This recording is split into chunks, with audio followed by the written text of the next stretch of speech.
오늘 본문에 보면 세 명의 여인들이 예수님의 무덤을 찾는 광경이 잘 묘사되어 있습니다. 이 세 명의 여인은 예수님께 향품을 바르기 위해서 아주 이른 새벽, 오늘 본문에 보면 매우 일찍이 해 돋는 때에 그렇게 표현하고 있습니다. 무덤에 찾아갑니다. 그러면서 걱정을 합니다. 어떤 걱정을 하는가 하면 3절에 누가 우리를 위하여 무덤 문에서 돌을 굴려주리요 라고 걱정을 합니다. 그런데 우리가 잘 알고 있듯이 유대 종교 지도자들이 빌라도에게 가서 이 예수님의 무덤 입구를 큰 돌로 막고 빌라도의 도장을 찍고 또 군사들이 지키도록 해달라고 했죠. 그런데 이 여인들은 이 사실을 모르고 있는 것 같습니다.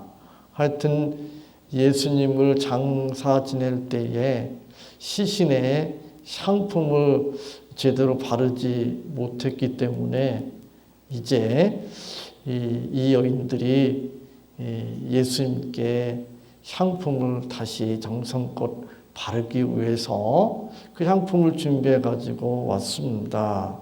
그런데 4절에 보니까 돌이 벌써 굴려졌다고 말합니다. 그 돌이 심히 크더라. 그래서 이 여인들 3명이 어떻게 할 수 없을 정도의 돌이죠. 거기다가 빌라도의 도장이 찍혀 있고 군사들이 지키고 있기 때문에 이거는 불가능한 일인데 이런 일이 벌어졌습니다.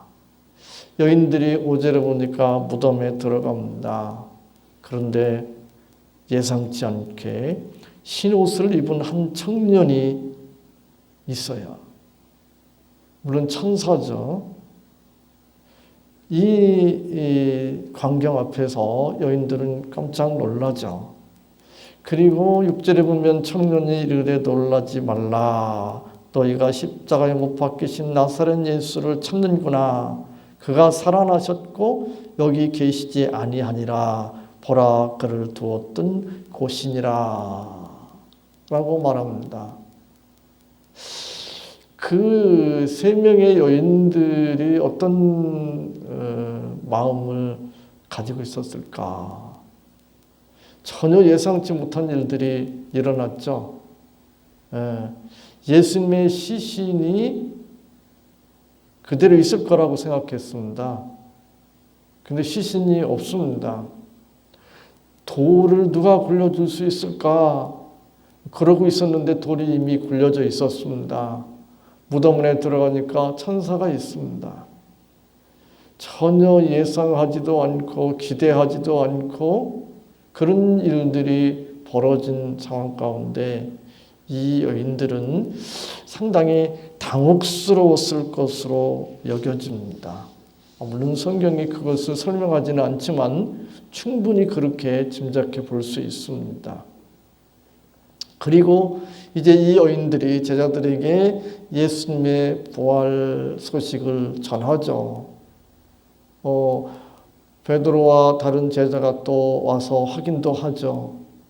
그리고 또 엠마오 도상으로 가던 제자들이 예수님을 만나기도 합니다. 그리고 갈릴리에서 또 예수님을 만나죠. 근데 그 제자들의 반응을 보면 상당히 전혀 예상하지 못했던, 기대하지 못했던 그런 부활의 예수님을 만나서 상당히 당혹스러워하는 그런 모습을 볼 수가 있습니다. 왜냐하면 예수님께서 십자가에 돌아가시고 사흘 만에 다시 살아나실 것을 말씀하셨음에도 불구하고 그들은 그게 무슨 말인지 그걸 이해하지도 못했고 받아들이지도 못했기 때문에 그랬습니다. 죽은 사람이 다시 살아난다고 하는 것은 전혀 예상 밖의 일이고 기대할 수 없는 일이었기 때문에 그렇습니다. 그러나 이 일은 실제로 일어났습니다. 그리고 이 예수님의 부활은 우리에게 놀라운, 정말 무엇과도 비교할 수 없는 의미 있는 사건이라고 말할 수 있습니다. 고린도전서 15장은 아주 긴 장인데 부활에 대해서 설명하고 있습니다. 이 고린도전서 15장 3, 4절에 보면 이렇게 말씀합니다. 내가 받은 것을 먼저 너희에게 전하였노니 이는 성경대로 그리스도께서 우리 죄를 위하여 죽으시고 장사 지낸 바 되었다가 성경대로 사흘 만에 다시 살아나사. 여기에 특히 눈에 띄는 구절이 성경대로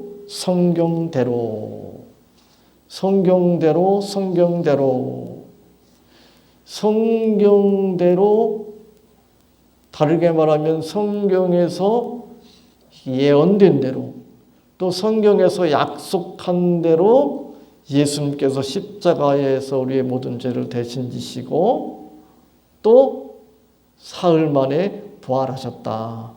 그것은 예수님의 십자가 대속과 부활을 통해서 성경이 진리라고 하는 것을 증거하고 있습니다. 또 예수님도 십자가에 돌아가시기 전에 십자가에 돌아가신 후 사흘 만에 다시 살아나실 것을 제자들에게 미리 말씀하셨습니다. 근데 그 말씀대로 되었습니다. 예수님의 말씀이 진리라고 하는 것을 또한 증거하는 부활의 첫 번째 의미가 바로 그것입니다. 성경은 진리다. 예수님의 말씀은 진리다. 이제 17절에 이렇게 말씀합니다. 고린도전서 15장 17절에 그리스도께서 다시 사신 것이 없으면 너희의 믿음도 헛되고 너희가 여전히 죄 가운데 있을 것이요. 예수님의 부활은 우리의 믿음, 기독교 복음의 믿음이 헛되지 않다고 하는 것을 보여줍니다. 또 예수님께서 우리의 모든 죄를 대신 지시고 십자가에 돌아가셨는데, 그래서 우리가 죄사함 받았는데, 죄로부터 구원받았는데 그것이 사실이라고 하는 것을 보여줍니다. 이것이 부활의 두 번째 의미라고 말할 수 있습니다. 십자가 대속의 확실성을 보여준다고 하는 사실입니다. 이제 고린도전서 15장 20절로 24절은 이렇게 증거합니다. 그러나 이제 그리스도께서 죽은 자 가운데서 다시 살아 잠자는 자들의 첫 열매가 되셨도다. 사망이 사람으로 말미암았으니 죽은 자의 부활도 사람으로 말미암는도다. 아담 안에서 모든 사람이 죽은 것 같이 그리스도 안에서 모든 사람이 삶을 얻으리라. 그러나 각각 자기 차례대로 되리니 먼저는 첫 열매인 그리스도요, 다음에는 그리스도 강림하실 때에 그에게 붙은 자요, 그 후에는 나중이니 저가 모든 정사와 모든 권세와 능력을 말하시고 나라를 아버지 하나님께 바칠 때라. 예수님은 부활의 첫 열매이다라고 증거합니다. 그 말은 예수님이 부활의 첫 번째 열매이기 때문에 우리는 그 다음에 열매가 될 것이다 라고 하는 말씀입니다. 다르게 말하면 예수님의 부활은 우리 부활의 보증이라고 말할 수 있습니다. 우리가 어떻게 부활을 할 수 있을까? 우리가 신령한 몸으로 변화될 수 있을까? 예수님께서 신령한 몸으로 변화된 것을 통해서 우리에게 그것을 확실하게 보여주셨습니다. 이제 고린도전서 15장 40절 이후에는 이렇게 기록되어 있습니다. 하늘에 속한 형체도 있고 땅에 속한 형체도 있으나 하늘에 속한 자의 영광이 따로 있고 땅에 속한 자의 영광이 따로 있으니 해의 영광도 다르며 달의 영광도 다르며 별의 영광도 다른데 별과 별의 영광이 다르도다 라고 말씀합니다. 그리고 부활에 대해서 쭉 말씀합니다. 세상 영광과는 비교할 수 없는 그 영광, 그것이 부활입니다. 그 부활의 영광을 우리에게 보증하는 것이 예수님의 부활입니다. 그런데 이제 우리가 사도행전 1장 6절에 보면 부활하신 예수님을 만나고 이제 예수님께서 부활하신 것을 확인하고 그리고 이제 보인 반응이 무엇인가 하면 예수님께 이렇게 물었죠. 예수님, 이제 이스라엘 나라를 회복하실 때가 된 거죠? 이렇게 물었습니다. 제가 약간 말을 좀 바꿔서 이야기한 건데, 예수님, 이제 예수님은 사망 권세를 이기시고 죽음을 이기시고 다시 살아나셨잖아요. 그러니 이제 이스라엘 나라를 회복할 때가 된 거죠.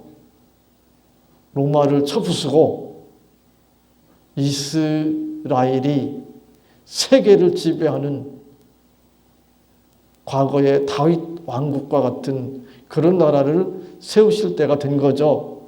이렇게 묻습니다. 그게 무슨 말일까요? 제자들은 예수님께서 붙잡히시고 십자가에 돌아가심으로 말미암아 그들이 예수님께 기대했던 모든 것이 다 숲으로 돌아갔다고 생각했습니다. 그들의 기대가 무엇이었습니까? 예수님께서 행하신 모든 능력들을 보니까 이제 예수님께서 능히 이제 이 세상 나라의 왕이 되어서 로마를 물리치시고 세계에서 가장 강한 온 세상을 통치하는 그런 나라를 세우실 것이다 라고 기대를 한 것이요. 기대를 했잖아요. 근데 예수님께서 십자가에 돌아가셨습니다. 힘없이 돌아가셨습니다. 그래서 그들의 기대는 다 산산이 조각났습니다. 그들은 실망하고 다 흩어져 버렸습니다. 그런데 예수님께서 다시 살아나셨습니다. 그래서 이제 그들의 기대가 다시 살아나는 거예요. 아, 이제는 가능하겠구나. 지금도 이기신 예수님이신데 로마를 물리치시는 것쯤이야, 세상을 지배하는 왕국을 세우시는 것쯤이야, 그건 글쎄요, 식은죽 먹기라는 표현을 쓰기가 그런데 하여튼 그렇게 어려운 일이 아닐 거다, 그런 생각을 했을 것입니다. 그런 기대를 가지고 예수님께 묻습니다. 그런데 그들의 기대는 역시 아직도 세상적인 성공과 승리의 관점으로 예수님을 바라보고 있는 것이고 그런 기대를 하고 있는 것인데, 그것은 잘못된 기대라고 하는 것을 성경은 우리에게 분명하게 보여주고 있습니다. 왜냐하면 예수님의 제자들이 이제 부활하신 예수님을 만나고 그 뒤에 세상적인 의미에서 편하고 부귀영화를 누리고 성공하고 승리하는 삶을 살았는가?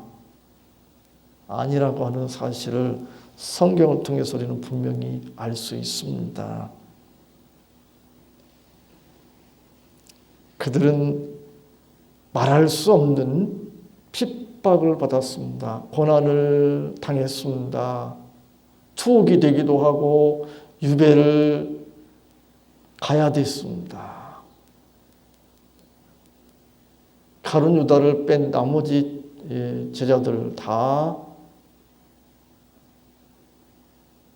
요한은 밤모섬에 유배되었고 종신 유배되었죠. 그리고 나머지 제자들은 다, 사도들은 다 순교를 당했습니다. 사도 바울 보면 예수님을 믿기 전에는 당당한 세상적으로 인정받는 그런 자였습니다. 그러나 예수님을 구주와 주님으로 믿는 순간부터 사도 바울의 인생은 고난의 인생이었고 결국 로마에서 순교하고 말았습니다. 우리가 자꾸 신앙을 예수님의 십자가와 부활을 세상적인 성공과 승리의 시각에서 바라보려고 합니다. 그래서 신앙을 왜곡시킵니다. 성경을 왜곡시킵니다.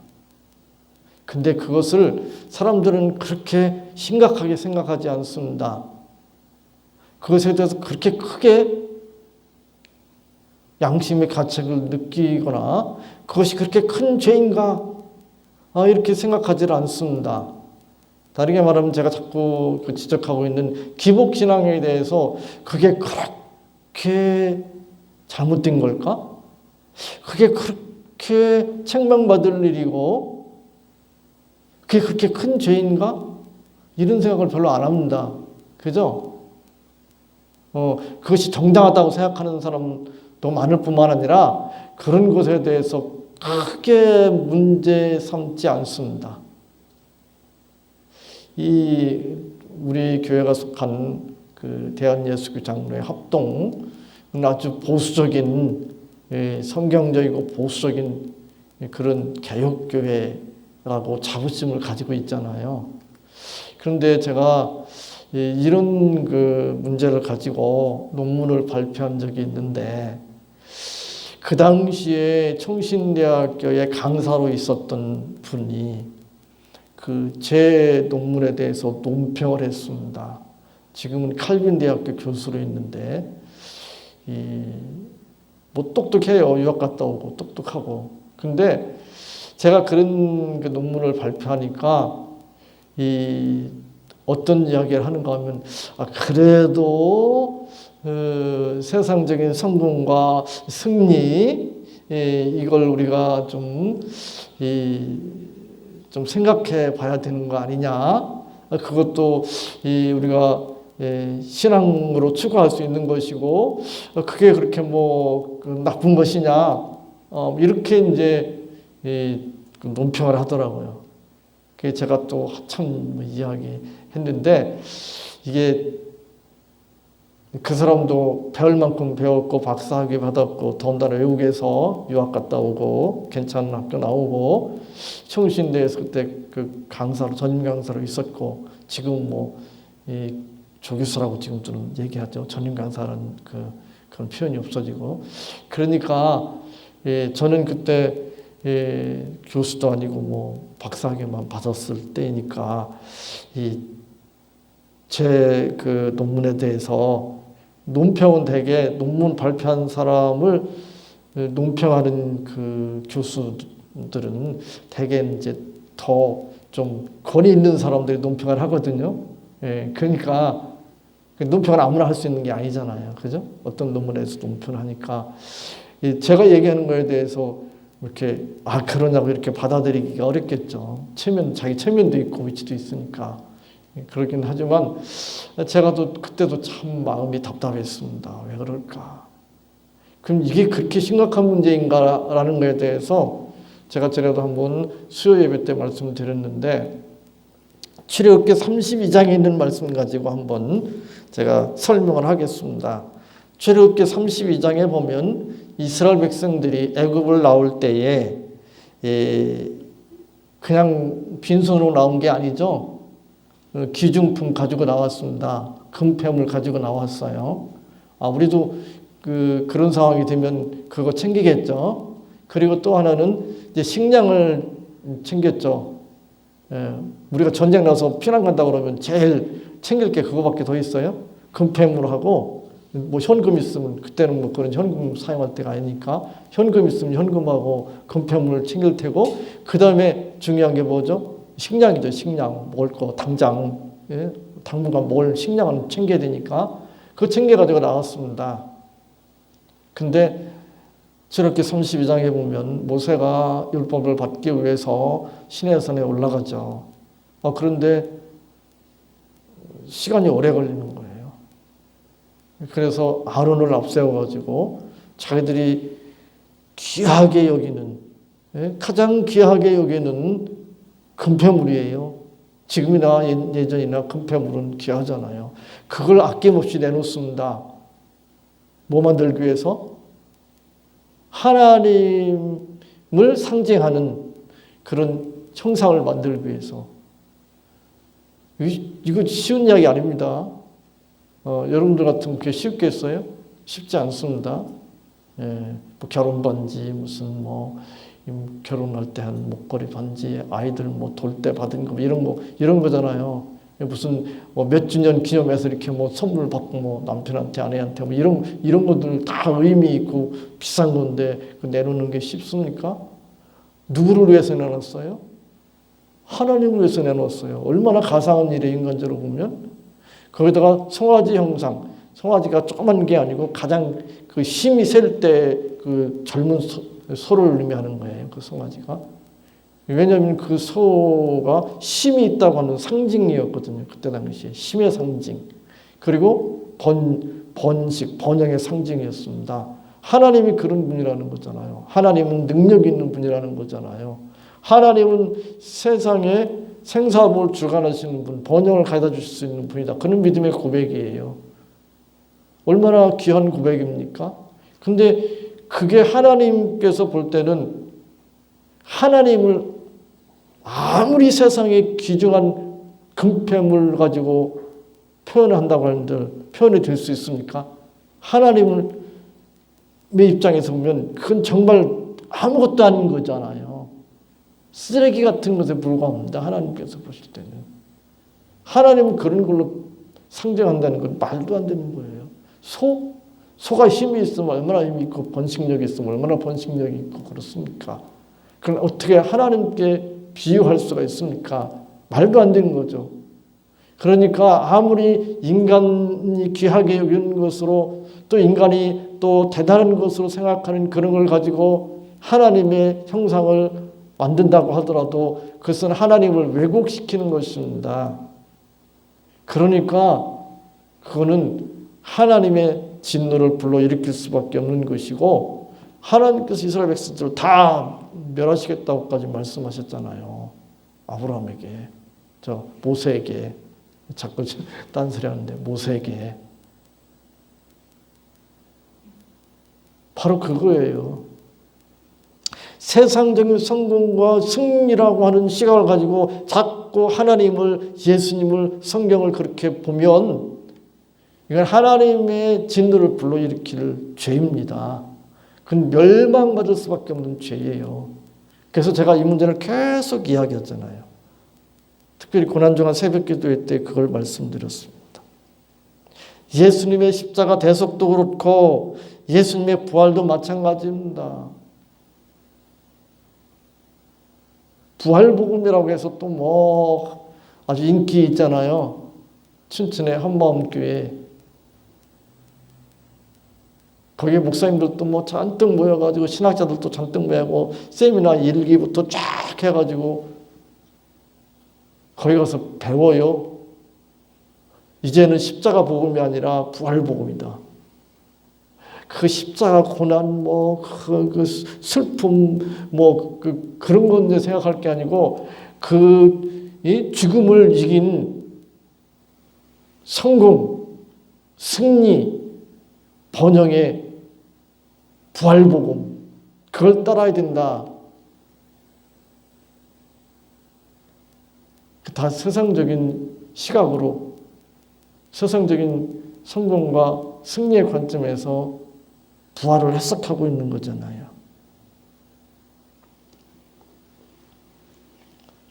우리는 여기로부터 벗어나야 합니다. 복음이 무엇인가? 신앙이 무엇인가? 하나님이 어떤 분이신가? 예수님이 어떤 분이신가를 우리는 그런 식으로 바라보면, 그런 식으로 해석하게 되면 왜곡시킬 수밖에 없습니다.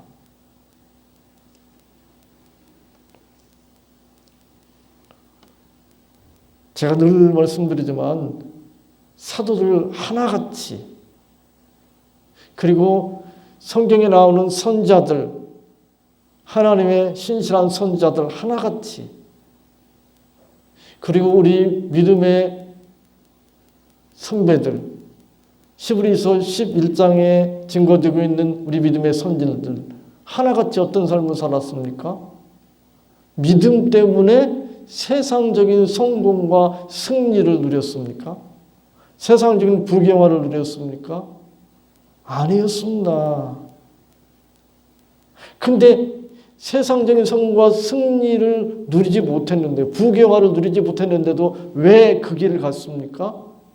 세상적인 성공과 승리와는 비교할 수 없는 영광이, 그것과는 차원이 다른 영광이 복음에 있기 때문에, 신앙에 있기 때문에 그렇습니다. 하나님 나라에 있기 때문에 그런 대가를 그냥 기꺼이 지불했던 것입니다. 예수님의 능력과 권위를 나타내는 수많은 행적들, 그것들이 결국은 세상적인 성공과 승리를 상징하는 것이 아니었습니다.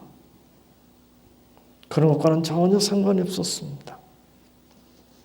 복음은 예수 그리스도의 십자가의 죽으심은, 그리고 사망 권세를 이기시고 부활하신 그 부활은 인간의 본능적인 기대와 소원이나 이 세상적인 의미에서의 성공과 승리, 그런 것을 우리에게 의미하거나 가르쳐 주지 않습니다. 2021년 부활주의를 맞이하여 우리는 예수님의 십자가 죽으심과 부활을 인간의 본능적인 기대와 소원, 이 세상적인 의미에서의 성공과 승리로 오해하고 왜곡하는 신앙으로부터 벗어나서 그 모든 것들을 뛰어넘는, 그 모든 것으로부터 벗어나서 이 세상적인 성공과 승리와는 비교할 수 없는 놀라운 하나님 나라의 그 영광을, 부활의 영광을 바라보면서 이 세상에서는 어찌하든지 간에 우리가 주님을 만날 그날까지 그런 소망을 가지시고,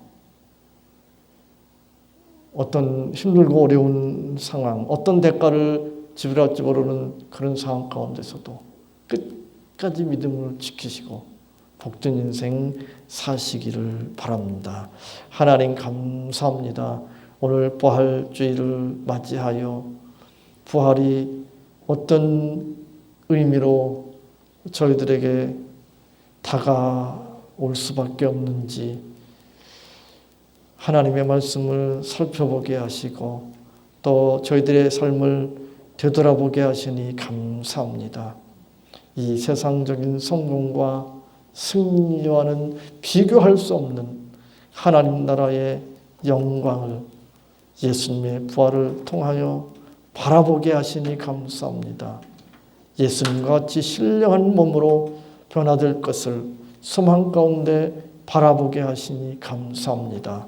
이것은 저희들이 세상에서 살면서 어떤 대가를 지불하더라도 저희들이 소원하고 또 기대하고 또 소망해야 할 것인 줄 믿습니다. 이 믿음 가지고 살게 하여 주옵소서. 예수님의 이름으로 기도하옵나이다. 아멘.